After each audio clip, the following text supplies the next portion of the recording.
धर्म व्यवहार है, सिर्फ विश्वास नहीं। आध्यात्मिक जीवन भारत की प्रतिभा है। ज्ञान हमें शक्ति देता है, प्रेम हमें परिपूर्णता देता है।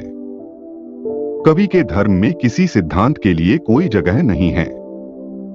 धर्म दर पर जीत है और असफलता तथा मौत का विनाशक है।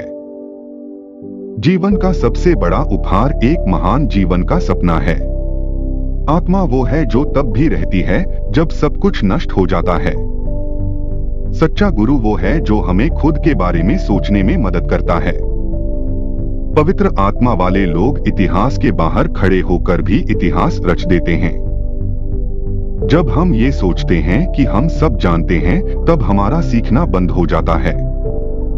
संस्कृत साहित्य एक अर्थ में राष्ट्रीय है, किंतु इसका उद्देश्य सार्वभौमिक रहा है। तकनीकी ज्ञान के अलावा हमें आत्मा की महानता को प्राप्त करना भी जरूरी है। सहिष्णुता वो श्रद्धांजलि है जो सीमित मन असीमित मन की असीमता को देता है। हर्ष और आनंद से परिपूर्ण जीवन केवल ज्ञान और विज्ञान के आधार पर संभव है। मृत्यु कभी भी एक अंत या बाधा नहीं है, बल्कि यह एक नए कदम की शुरुआत है। धन, शक्ति व दक्षता केवल जीवन के साधन हैं, यह जीवन नहीं है। किताबें पढ़ने से हमें एकांत में विचार करने की आदत और सच्चा आनंद मिलता है। जीवन को एक बुराई के रूप में देखना और दुनिया को एक भ्रम मानना तुच्छ सोच है। कोई भी आजादी तब तक सच्ची नहीं होती जब तक उसे विचार की आजादी प्राप्त न हो। मानवीय जीवन जैसा हम जीते हैं, वो महज हम जैसा जीवन जी सकते हैं, उसका कच्चा रूप है। किसी भी धार्मिक विश्वास या राजनीतिक सिद्धांत को सत्य की खोज में बाधा नहीं देनी चाहिए। देश लोगों की तरह सिर्फ जो हासिल किया उससे नहीं, बल्कि जो छोड़ा उससे भी निर्मित होता है। पुस्तकें वह माध्यम हैं जिनके जरिए विभिन्न संस्कृतियों के बीच पुल का निर्माण किया जा सकता है। लोकतंत्र सिर्फ विशेष लोगों के नहीं, बल्कि हर एक मनुष्य की आध्यात्मिक संभावनाओं पर विश्वास है। ऐसा कहा जाता है कि धर्म के बिना आदमी उस घोड़े की तरह है जिसमें पकड़ने के लिए लगाम न हो। सच्चा धर्म एक क्रांतिकारी ताकत है।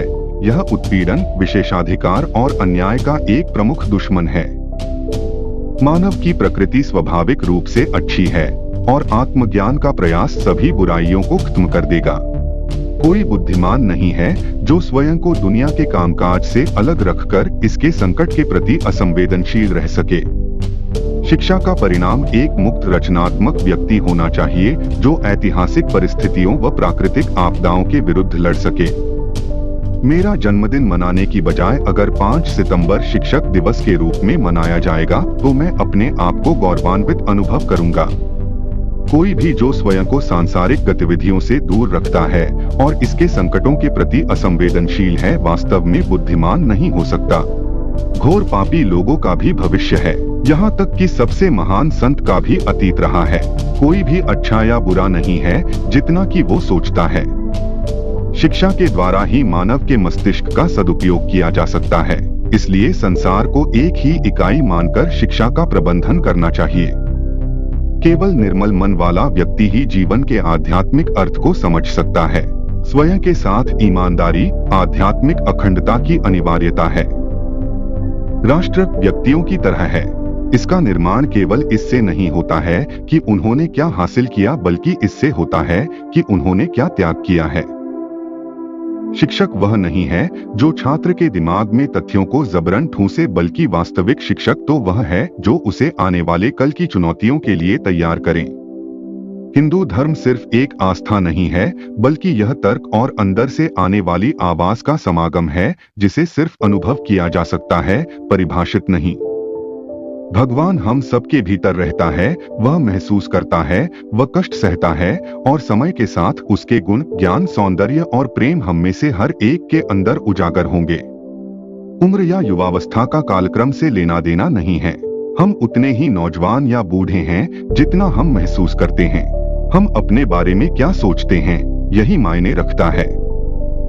अपने पड़ोसी से खुद की तरह प्रेम करो, क्योंकि तुम खुद अपने पड़ोसी हो। ये भ्रम है जो तुम्हें ये सोचने पर विवश करता है कि तुम्हारा पड़ोसी तुम्हारे अलावा कोई और है।